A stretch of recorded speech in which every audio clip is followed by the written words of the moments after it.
नमस्कार, आप सभी देख रहे हैं निष्पक्ष वार्ता और मैं हूं आनंद कुमार। आज जो सच बोलेगा वो मारा जाएगा, इसका प्रत्यक्ष प्रमाण आपको देखने को मिल सकता है छत्तीसगढ़ के बस्ती जिले में, जहां पर एक युवा पत्रकार की निर्मम हत्या कर दी जाती है और उसके बाद क्या प्रकट होता है। ना ही हमारे जिले में सोनभद्र में भी यही हाल बना हुआ है, जहाँ कि नहीं, ऐसा नहीं होना चाहिए। जब सच बोलने वाला ही मारा जाएगा तो समाज में लोग सच बोलने की शक्ति ही खो बैठेंगे। तो इसलिए हमारे साथ बात करने के लिए यहीं के लोग मौजूद हैं। जी बताएं, नाम बताएं। अभिषेक अग्रहरी। आपको क्या लगता है जो अभी फिलहाल में जो घटना घटी है, इस पर आपका क्या रिप्लाई है? अभी छत्तीसगढ़ के बीजापुर स्थित जिले में जिस प्रकार से एक पत्रकार मुकेश चंद्रकारकर जी की हत्या की गई है, वो हत्या कहीं ना कहीं लोकतंत्र की हत्या की गई है। क्योंकि जिस प्रकार एक निष्पक्ष रूप से धरातल पे वास्तविकता दिखाने वाले और सरकार से प्रश्न पूछने वाले और लोकतंत्र के सबसे महत्वपूर्ण स्तंभ, मीडिया स्तंभ जिसे कहा जाता है, उसकी बागडोर संभालने वाले, क्योंकि वह जिला का माओवादी प्रभावी जिला है, जहाँ पर माओवादियों का विचार इस प्रकार है, जहाँ पे संवाद की स्थिति ना उत्पन्न हो, वहाँ पे उनकी समस्याओं को सरकार के बीच ले जाना और कहीं ना कहीं लोकतांत्रिक व्यवस्थाओं में उनको लाना और अपने बातों को प्रश्न के माध्यम से और बैठकों के माध्यम से अपने आवाज को नियमबद्ध तरीके से उठाकर उसका निस्तारण पाने की विधि को धरातल पे लाने का प्रयास कर रहे पत्रकार स्वर्गीय मुकेश चंद्रकारकर जी की जिस प्रकार से हत्या की गई है, उस हत्या की कहीं ना कहीं कड़ी निंदा भी होनी चाहिए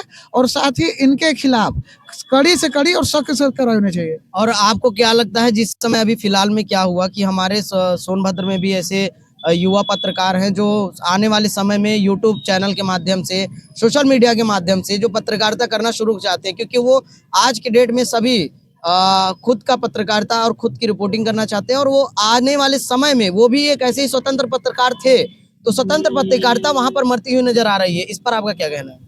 देखिए, कहीं ना कहीं यह, क्योंकि देखिए भारत में वैसे ही पत्रकारिता का स्तर बद से बदतर है।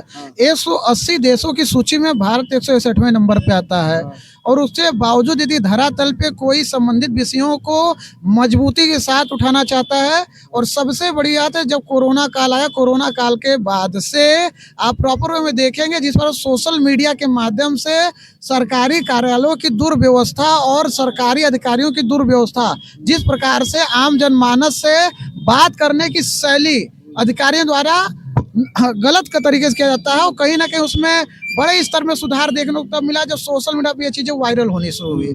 और इसी कड़ी में कई लोगों ने ध्यान में रखते हुए, नागरिकता का बोध रखते हुए सच्चाई को सामने लाने के लिए भरसक प्रयास किया। उसी प्रयासरत में ये स्वर्गीय मुकेश चंद्रकारकर जी भी थे, जिन्होंने वहां पे स्थानीय स्तर पे 120 करोड़ रुपए की लागत से बन रहे रोड, जिसमें भ्रष्टाचार की विगत चीजों को देखा, मानक विहीन कामों को देखा, तो सरकार के संज्ञान में लाने के लिए उन्होंने इस पे बाकायदे रिपोर्टिंग की और चीजों को पारदर्शी तरीके से लाया।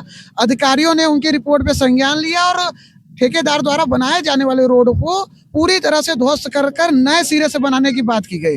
क्योंकि आप यह चीजें समझ सकते हैं कि एक क्षेत्र जहां पे निर्माण के लिए सरकार मोटी धनराशि खर्च करती है, यदि वह क्षेत्र चुनिंदा समय के लिए विकास की चीज में आता है और फिर पिछड़ जाता है, और यदि भ्रष्टाचार होगा तो कहीं ना कहीं उसमें रुकावट आएगी। और सबसे मूल कड़ी देश के विकास में कोई उत्पन्न करता है तो भ्रष्टाचार।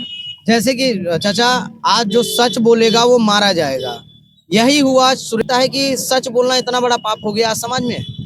देखिए, आज की परिस्थिति में मैं जो देख रहा हूँ, जो राजनीति चल रही है, नौजवानों के साथ अत्याचार जो हो रहे हैं मनमानी ढंग से, मैं घोर निंदा करता हूँ इसका। जो छत्तीसगढ़ में ये कांड हुआ, मैं नेताजी बाबू सुभाष चंद्र बोस के मूर्ति के सामने मैं घोर निंदा करता हूँ कि वो सरकार, जो भी सरकार जिम्मेदार अधिकारी हैं या सरकार है, मैं को कांड हुआ, मैं नेताजी बाबू सुभाष चंद्र बोस के मूर्ति के सामने मैं घोर निंदा करता हूँ कि वो सरकार, जो भी सरकार जिम्मेदार अधिकारी हैं या सरकार है, मैं कोर्ट उनका घोर निंदा करते हुए मैं नौजवानों को सुरक्षित करने के लिए, अपनी बात कहने के लिए उनकी सुरक्षा होनी चाहिए, मैं सरकार से मांग करता हूँ। बड़े मुश्किल से तो लोग समाज में सच बोलने की हिम्मत कर पाते हैं, और जब ऐसा भ्रष्टाचार होता है, समाज में दिखता है, तो लोग क्या करते हैं उसको सच। आप इधर भी देख सकते हैं। हाँ, एक तरफ ये जो बच्चे हैं जो भीख मांग कर अपना जीवन यापन कर रहे हैं, इनके सुधार के लिए कागजों पे सरकारें बड़ी बड़ी बातें करती हैं।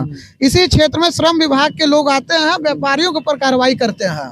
कि आप बच्चों को बिगाड़ रहे हैं और उनको किशोरावस्था में काम दे रहे हैं, जबकि वो उनकी पारिवारिक पृष्ठभूमि को ध्यान में रखते हुए कहीं ना कहीं 5 घंटे 4 घंटे काम कराकर उनके पढ़ाई को भी ध्यान देते हैं। और ये बच्चे जो स्कूल नहीं जा रहे हैं, इनको स्कूल भेजने के लिए कई अभियान कागजों पे चल रही है और धरातल पे उसकी वास्तविकता आपके सामने ये नगर का मुख्य चौराहा है, जहाँ पे आप देख सकते हैं बिच्छुक, ये बच्चे जिस उम्र में भीख मांग रहे हैं, इनका भविष्य कैसा होगा, इनकी सोचने शक्ति कैसे। मम्मी पापा कहाँ हैं आपके? घर कहाँ घर है? हाँ वहाँ कहाँ भलवा टोला। पढ़ती हो? हाँ कौन से क्लास में? कौन सी क्लास में बता देना। बोलो थोड़ा पास में आओ। कहाँ क्लास में? भलुआ टोला में।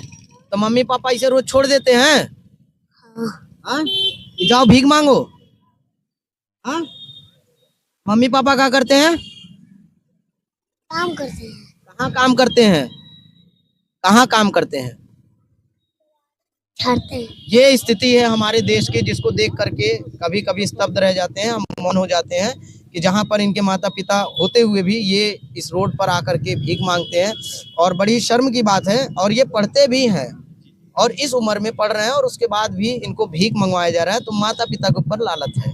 बाकी हम समाज में जुड़ करके समाज से यही बात करेंगे और समाज से और भी लोगों से हम बात करेंगे कि जो सुरेश चंद्रकार की मृत्यु हुई है, जो इतना बड़ा ठेकेदार 120 करोड़ का घोटाला करने के बाद भी आज भी फरार है, तो आखिर कैसे और कैसे इतनी बड़ी घोटाला करने के बाद भी उसको बचाया जा रहा है, कि बचाया जा रहा है या फिर उसको फरार किया गया, ये बहुत सारे सवाल बने हुए हैं अपने आप में।